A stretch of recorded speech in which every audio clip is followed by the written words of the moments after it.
Giêsu Christo ma si nang ha che lo nong hong aro la ke ning sam are cho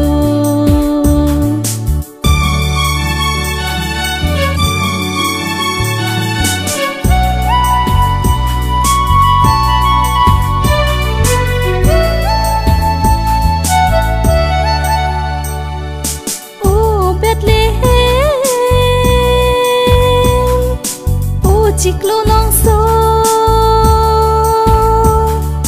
o Bethlehem o chiklo nong so dam bom lang le le tikha I hem puang no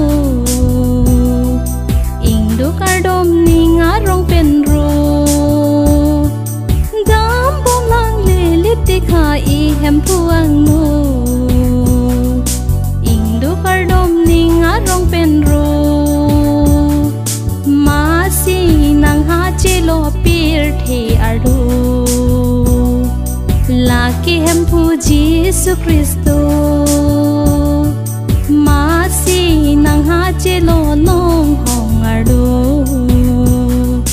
la ke ning sam are cho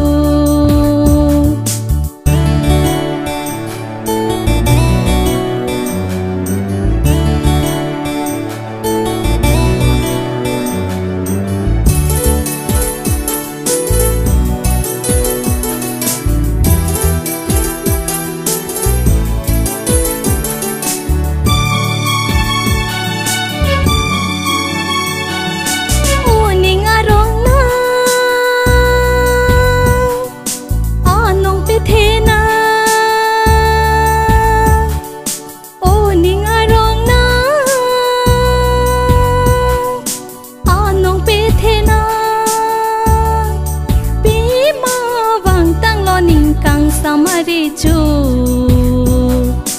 indo kardom ninga rong pen ro pi ma wang tang lo ning kang samare cho indo kardom ninga rong pen ro ma si nang ha che lo pir the alo la ke hem phu Giêsu Christo